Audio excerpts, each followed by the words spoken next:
Sir क्या कुछ कहना चाहेंगे, क्या विषय सर, सबसे पहले तो मैं आप सभी पत्रकार बंधुओं का स्वागत करता हूं कि आपने आज मेरे कहने पे समय दिया और मेरे मन की व्यथा और मेरी मंडी की अवस्थाओं को सुनने का और आप बोलने का समय दिया।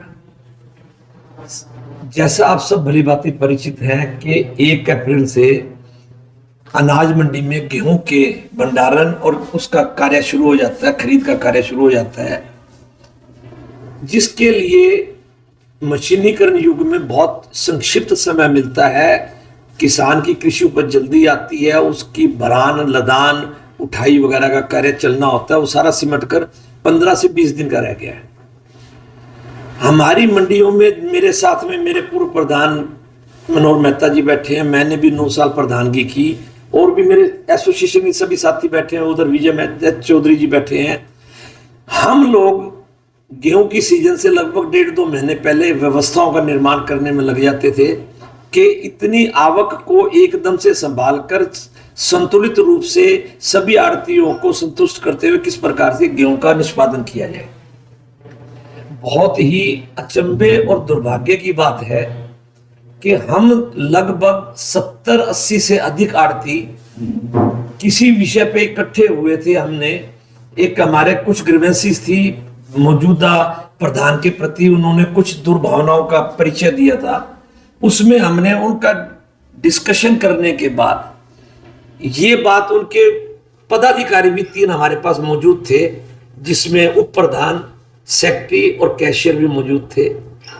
सबको हमने मैसेज दिया कि जनरल हाउस की एक मीटिंग बुलाई जाए और व्यवस्था का निर्माण करने का सबको परिचय दिया जाए कि किसको क्या जिम्मेदारी दी जाती है।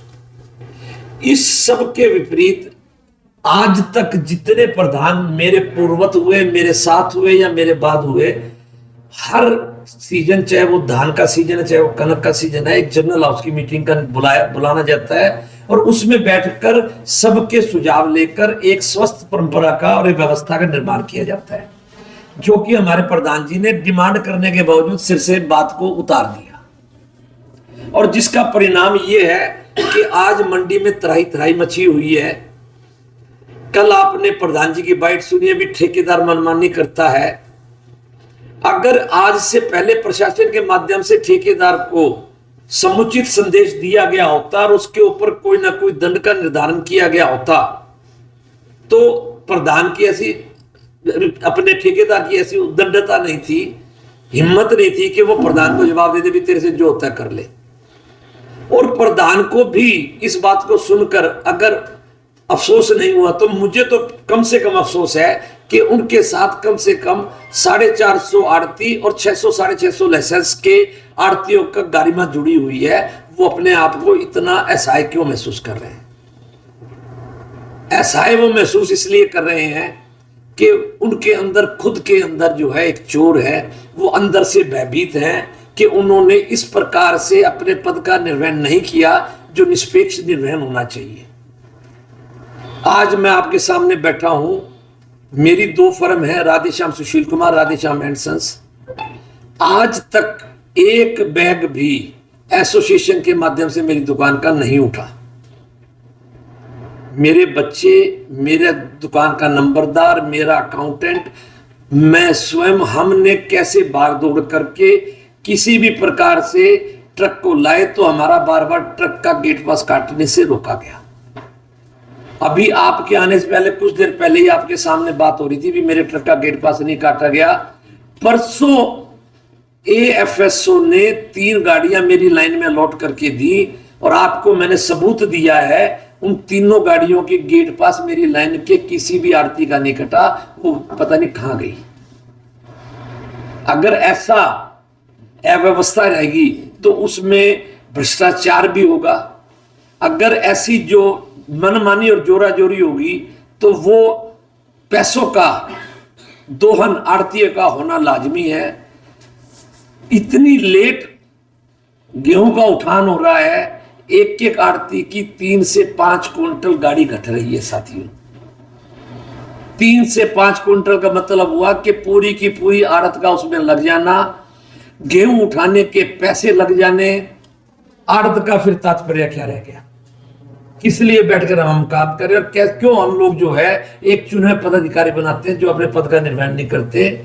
आपके माध्यम से मैं बड़ा स्पष्ट रूप से कहता हूं कि प्रधान जी अपने चहेतों का बड़ा स्मूथली उनका माल उठा है, जिनको प्रधान जी का आशीर्वाद प्राप्त है उनका माल उठ रहा है। नाम बताने की बजाय मैं आपको ये बात का एक गुजारिश करूंगा कि जो भी कंसर्न एजेंसी है उनके अगर उठान के रिकॉर्ड उठाए जाएं तो आपको स्पष्ट रूप से बात निकल कर आ जाएगी कि किन फर्मों के माल जो है प्रायोरिटी बेसिस पे उठे हैं। सुरेंद्र जी, आपने कहा कि प्रधान अपने चहेतों का माल उठवा रहे हैं लेकिन आपका नहीं उठवा रहे हैं, इसके पीछे की वजह क्या है? आपसे इतना द्वेष क्यों है? व्यक्तिगत द्वेष कभी मुंह से जाहिर नहीं होता भाई। व्यक्तिगत द्वेष उसके कार्यकलाप से महसूस होता है। जिस प्रकार से मेरे ट्रकों के गेट पास रोके गए, मुझे ट्रक नहीं दिए गए ट्रकों को वहां पे नहीं लगाया गया, उनको दंडित नहीं किया गया। अगर व्यवस्था में ट्रक मुझे दिए गए हैं, मेरी लाइन में दिए गए ट्रक हैं और वो मेरी लाइन में नहीं लग रहे तो उनको क्या दंड दिया गया है? तो प्रधान वो, ये तो कार्रवाई उनको करनी पड़ेगी। और मेरे से द्वेष क्या है ये तो उनका अंतर मन बताएगा, पर मेरा जो माल है आज तक एसोसिएशन ने एक ट्रक की भी व्यवस्था करके नहीं दी, तो मैं तो इसका और क्या अर्थ निकालूंगा। सीजन बिल्कुल एंडिंग पे है, 1 तारीख से खरीद शुरू हुई है, अब पूरा महीना होने को है। सीआईडी रिपोर्ट और जो अखबार लगातार छाप रहे हैं कि 70% जो है लिफ्टिंग हो चुकी है। आप अभी बाहर जाकर मेरी दुकान के बाहर देखो, सड़क अब भी ब्लॉक है। आज अभी 2 ट्रक उठे हैं तो कोई आपको थोड़ा दिखा होगा, पूरी मंडी में ट्रक फराटे से घूम रहे हैं और मेरी लाइन ब्लॉक है।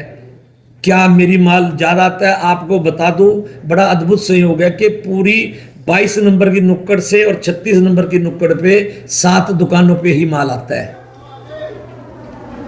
उसके बावजूद उठान की ये व्यवस्था है। आप जाके खुद उसकी फोटो खींचिए, आप खुद अवलोकन कीजिए, आपको पता लग जाएगा।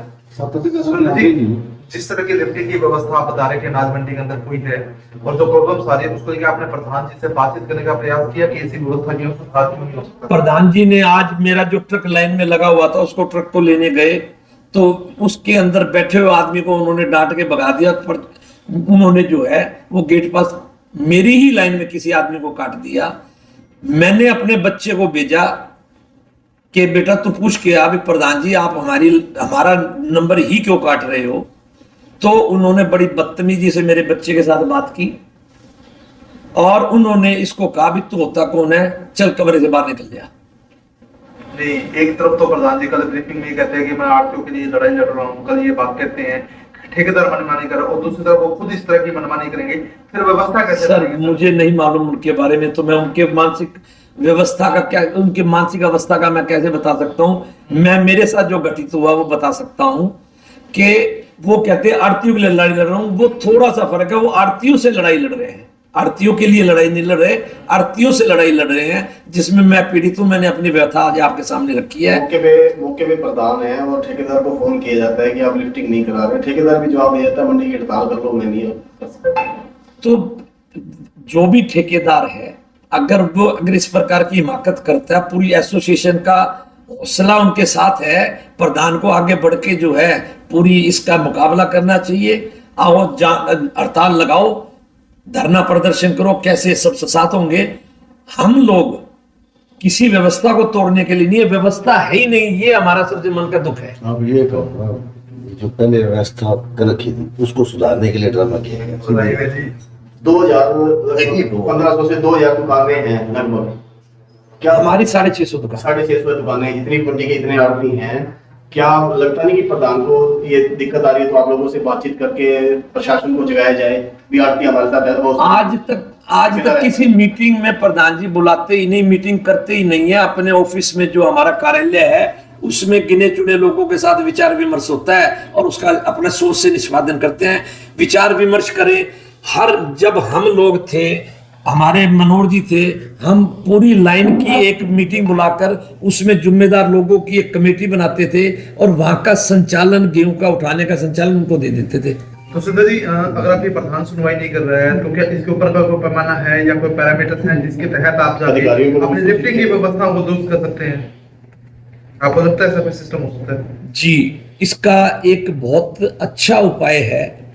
और आपके माध्यम से मैं ये जरूर कहना चाहूँगा कि अगर हमें प्रशासन से न्याय नहीं मिल रहा, अगर हमें हमारे चुने हुए पदाधिकारियों से न्याय नहीं मिल रहा, तो कोर्ट जो है एक सक्षम, जिस पे आस्था है पूरे हिंदुस्तान के नागरिकों की, हम और स्पेशली मैं गुजारिश करूंगा सभी आरती भाइयों से जो अपने आप को पीड़ित महसूस कर रहे हैं वो मेरे साथ जुड़े। हम कोर्ट से इस पीड़ा का निदान सर्वस्व और संपूर्ण करेंगे। आपने जो जिक्र किया कि आपका बेटा वहां गया जी, प्रधान जी के पास भी हमारी गाड़ी हमारी नहीं मिली। जी, मेरा बेटा कंडे पे गया, स्वास्थ्य कंडे पे, जहां से व्यवस्था का संचालन हो रहा था वहां प्रधान जी बैठे थे। वहां गया आपका बेटा और उन्होंने गाड़ी की मांग की, तो बता रहे हैं कि आपके बेटे की तरफ से उनको धमकी देगी कि मैं देख लूंगा। ऐसे मैसेज वायरल हो रहे हैं लगातार सोशल मीडिया में। जी, किसी को अपनी गलती को छुपाने के लिए कुछ भी करने का हक है, वो करता भी है। ये एक मानसिक, एक हर आदमी की मानसिक स्थिति यही रहती है। मैं वहां बैठे कुछ लोग जो इस बात के सबूत भी हैं, अगर ये बात इस बात पे आती है कि मेरे बेटे ने बदतमीजी की या प्रधान ने बदतमीजी की, तो इस बात का निर्धारण का कोई उचित दंड लगा लिया जाए और मैं इस बात को सिद्ध कर दूंगा कि प्रधान के साथ बदतमीजी हुई या प्रधान ने हमारे साथ बदतमीजी की। मौके पे आरती वहां मौजूद थे कुछ? हाँ, बिल्कुल मौजूद थे। तो कोई किसी प्रकार की कोई फुटेज या कुछ ऐसा? फुटेज कौन, बदतमीजी का क्या एहसास होगा? चलते हुए मेरे सामने कोई भी एग्रेशन दिखा दे, उसका मुझे क्या एहसास होगा? मेरे बच्चे को ये थोड़ी पता था कि वो एक सक्षम अपने चुने हुए अधिकारी के पास जा रहा है, हमारे जो प्रधान है उनके पास जा रहा है और वो ऐसी बात कर देंगे, ये सोच थोड़ी सकते हैं। बाद में मेरे बच्चे ने अगर कुछ कहा हो उनके रिटेलिएशन में, तो वो एक स्वाभाविक मानव प्रक्रिया है जिसको कि आप लोगों को संज्ञान नहीं लेना चाहिए। अब आप चाहते क्या, आपकी मांग क्या है? क्या सर, मेरी मांग इतनी है कि जो हमारे प्रधान जी हैं वो अपने व्यक्तिगत दृष्टिकोण, व्यक्तिगत स्वार्थ को भूलकर पूरे एसोसिएशन के सभी आड़तियों को अपना प्रधान के अस्तित्व को मानते हुए उनके हित में कार्य करना चाहिए और समभाग में, समरूप में सबका माल उठना चाहिए। अगर आज 7 दिन से हम लोग लगातार इस प्रयास में लगे हुए थे भी ये बात जो है हमें, हमारी मन की पीड़ा बाहर ना आए, पर बार बार जब एक आदमी बहुत ज्यादा पीड़ित हो जाता है तो फिर आपके अलावा मेरे पास बात को आगे तक पहुंचाने का और कोई जरिया नहीं था। तो सत्ता की सांसद भी आई थी, कुमारी शैलजा रही, विधायक भी आए थे, गोकुल सेठिया और अभय सिंह भी आए थे किसानों हक में। अगर कोई भी समस्या हो हमारे पास पहुंचो, हम अधिकारियों पे कार्रवाई करेंगे, बताएंगे। तो उनके पास भी आप कहीं गए? उनके सब के आगमन पे मैं वहीं मौजूद था और मैंने एड्रेसिंग भी किया था, परंतु जो सत्तासीन लोग हैं हमारी पार्टी या जो प्रशासन, सत्ता का काम है प्रशासन को एक उचित जिम्मेदारी देना, इसमें प्रशासन का दायित्व सबसे बड़ा बनता है कि वो दी गई जिम्मेदारियों का निर्वहन करे। उसमें जो हमें प्रशासक मिले हैं उन्होंने अगर काम किया होता तो आज मैं इतना तकलीफ में क्यों बोलता होता। सुरेंद्र जी, प्रधान आपकी सुनवाई करने रहा, प्रशासन आपकी सुनने रहा, लिफ्टिंग की बड़ी प्रॉब्लम्स हैं आप जैसे कि आप बता रहे हैं, तो व्यवस्थाएं मैनेज कैसे हुई? क्या लगता है आपको, क्या सोल्यूशन क्या निकलेगा? जी, मैंने आज जो है इस एपिसोड के बाद दोबारा से एफएसओ से बात की है, राहुल जाखड़ जी से बात की है मैंने। उन्होंने मुझे आश्वासन दिया है, वो किसी मंडी में थे बाहर, कि भी मैं आके बात आपकी सुनता हूँ। अगर वो इस बात को नहीं मानेंगे तो मैं एसडीएम साहब के पास जाऊंगा, वो हमारे नोडल अधिकारी हैं। अगर फिर भी नहीं होगा तो मैं डीसी साहब के पास जाऊंगा। बहुत बड़ा ये इशू, अब तो हम लोग इस सीजन की परिणति पे हैं, पूरा होने के कगार पे हैं। ये तो एक मुझे टारगेट किया गया, मेरे बच्चे से बदतमीजी की गई, जो हमें ट्रक दिए गए वो जोन में ट्रक चल ही नहीं रहे, उस लाइन में कोई और ट्रक ले आए हम लोग तो उसकी जो है गेट पास रोक दिया जाता है। इस प्रकार से तो कोई व्यवस्था नहीं चलेगी। 3 टर्न आप ही प्रधान रहे हैं, पहले भी क्या ऐसी दिक्कतें देखने को, फेस करने को मिली है? साहब, एक अद्भुत बात बताना चाहूंगा। जब मैं प्रधान था सन 2010 से लेकर 19 तक, उस समय गेहूं इस अनाज मंडी में 22 लाख से 25 लाख बैग आया करते थे। आज तो उसका आधा भी नहीं आ रहा। पिछले साल तो सिर्फ 7.5 लाख बैग आए थे, जिसमें पिछले साल भी हम खून के आंसू रोए हैं और इस साल भी रो रहे हैं। अगर वो 25 लाख बैग का निष्पादन करना पड़े तो मुझे नहीं पता भी क्या भगवान होते और क्या प्रजा होते। 3 महीने में मुकता ही काम है। ये 25 लाख रुपए गाय थे 3 महीने में काम। अब थोड़ा सा जो है मैं आपसे विश्राम लूंगा। महावीर जी कुछ बोलना चाहें तो मेरा से निवेदन है, मनोहर जी से मेरा निवेदन है।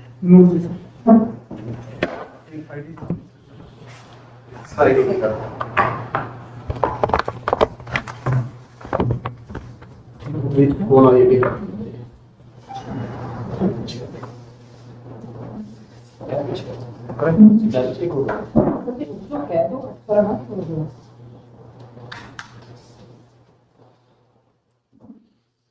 जी मनोहर जी क्या कुछ कहना चाहेंगे अब जिस तरह की व्यवस्थाएं हैं और लिफ्टिंग का बड़ा इशू आपकी मंडी के साथ? व्यवस्था तो पत्रकार साथियों बन ही नहीं पाई, क्योंकि हमने मांग की थी भी जनरल बॉडी की मीटिंग होनी चाहिए, उसमें कुछ मुद्दे होते हैं, कुछ समस्याएं होती हैं, उनको बैठ के हल किया है। तब मैंने बीच में अभी हमारी 2-4 दिन पहले बहस भी हुई प्रधान जी से, मैं कहा आपको मीटिंग बनानी चाहिए थी और मंडी वाइज, क्योंकि हमारी मंडियाँ 5 हैं। एक तो मेन मंडी होगी, एक ये बीच वाली मंडी होगी, एक पास मंडी। हम इसको 3 ग्रुपों में बांटते हैं। एक में हम एफर्ट देते हैं, एक में हम DFSC देते हैं, एक में हम वेयर हाउस देते हैं। तो हमारी कोशिश रहती है भी ठेकेदार अलग अलग हों, अगर अलग अलग ना हो तो उससे अलग अलग ट्रक नंबर ले ली जाए। एक का ऑफिस कपास मंडी में, एक का ऑफिस इस मंडी में और एक मेन मंडी में। मेरे टाइम में भी ये होता रहा, 3 जगह पे हम ट्रक बांटते थे। एफर्ट वाला सोसाइटी में बढ़ता था और DFSC वाला कोई दुकान पे हम फिक्स कर देते और वेयर हाउस वाला हमको पास मंडी में देते थे। वहाँ महकमे का ही अधिकारी बैठता था। ये सच्चाई है भाई, जो भी माल उठेगा वो क्या उसके लिए इसको क्या बोलते हैं भाई, जिसके नंबर पहले है, फर्स्ट कम फर्स्ट सर्व। जिसका माल पहले है उसको पहले उठेगा, उसको पहले ट्रक मिलेगा। हमने किसी को बुलाई करना है, मान लो किसी ने कह दिया आपकी सिफारिश आ गई, वो तरीके अलग है, लेकिन काम स्मूथली वहां से ही चलता था। इस बार ऐसी कोई व्यवस्था नहीं की गई, कोई मीटिंग नहीं की गई। अगर मीटिंग की गई होती तो इनको संघर्ष नहीं करना पड़ा। दीपक नड्डा जी बैठे हैं कपास मंडी में, इन्होंने भी बहुत शोर मचा के अब अलग जोन बनवाया। अब इनको 12-13 ट्रक मिले हैं और इनका माल ऑलमोस्ट 2-4 दिन में नक्की हो जाएगा। तो प्रधान जी जिस तरह के हालात बने हैं उसकी वजह क्या मानते हैं, क्यों इस तरह के हालात बने हैं? प्रधान जी की मेरे को ये सोच लगती है कि जो ट्रक दूं मैं ही दूं मंडी को। अब जैसे मैंने ट्रक ले लिया एक ठेकेदार से, मैंने 2 ट्रक लिए, दोनों बार गेट पास रोक दिए गए। भाई 1 बजे तक गेट पास नहीं करने दिए। क्यों भाई, क्या कारण है भाई? कहता जी वो गलत हो रहा है। मैं कहा आप बांटो तो गलत नहीं होता, कोई और ले जाए तो गलत है। सोच है ना। तो इस पर कई बेनिफिट। अब मैं आपको बताता हूँ कल की घटना एफर्ट की। कल एक पार्टी को आज 27 दिन हो गए, 28 हो गए, 28 दिन हो चुके। कल एक पार्टी को रघुनाथ राय नवनीत कुमार को पहला ट्रक गया, ऑन दी रिकॉर्ड है, पूरे सीजन में पहला मेरे पास है जी 1000 कट्टा आता है उसके पास सिर्फ। ऑन दी रिकॉर्ड है, ये आप चेक कर लेना। वो भी विधवा औरत है और हमने दिलवाया उसको ट्रक, मैं उनका ट्रक बनता दूं। तो ये हालात है, ये तो पिक एंड चूज वाली बात है, मतलब कोई प्रधानगी वाली बात नहीं है। चेतों को दिया जा रहा है। मेहता जी 650 दुकानें हैं, आप तो क्यों बता रहे हो? तो कुछ ही दुकानों में दिक्कत है, बाकी नहीं है। 650 में कोई आपके साथ? मैं कहता हूँ 20-30 लोगों को राजी करना जी, बाकी सारी दिक्कत में है। पैसे देके माल खुआ रहे हैं, सबके पैसे लग रहे हैं, ये अवस्था है, कोई तो पैसे लग रहे हैं, बिना पैसे तो जा ही नहीं रहा कोई। सब आवाज नहीं उठाते जी, कोई बोलता नहीं। 3000 रुपए तक गाड़ी का लग रहा है। हम आवाज उठाने की हिम्मत रखते हैं जी। हम प्रधान बने, हमारा उत्तरदायित्व है, जिसको खून से सींचा है उस एसोसिएशन का मान मर्दन ना हो। हमारा दायित्व बनता है भी आरती भाई जो हमें आके बताते हैं उनकी बात की आवाज को आपकी आवाज में मिलाया जाए। मनोज जी, जो आज मामला सुरेंद्र जी के बेटे के साथ हुआ है, उसको कैसे देखते हैं? मेरा ये मानना है, बच्चा है हमारा, उसको अगर गलत बोला प्रधान ने, देखो मैं तो मौके मौजूद नहीं हूँ, अगर बोला है तो गलत बोला है तो मैं उसकी निंदा करता हूँ और मैं डिमांड करूंगा कि वो प्रधान को माफी मांगनी चाहिए बच्चे से। बच्चों में हमारे से झगड़ा करे कोई दिक्कत नहीं, बच्चों से झगड़ा करने का क्या मतलब, ये तो गलत बात की है, अगर ऐसा हुआ है तो गलत है। निंदा करते हैं इससे। बिल्कुल 100% निंदा करता हूँ और मैं पर्सनली बात करके कहूंगा भी तूने गलत किया। प्रधान जी, अगर कोई कार्रवाई नहीं होती है, ये समस्या ऐसी रहती है, तो आपका अगला कदम क्या रहेगा? तो अगला कदम हमारा, या तो हम एसडीएम के पास जाएंगे, डीसी साहब के पास जाएंगे, और तो हम कुछ कर नहीं सकते, शिकायत कर सकते हैं या आपके माध्यम से बात को उठा सकते हैं जैसे उठा रहे हैं। ठीक है।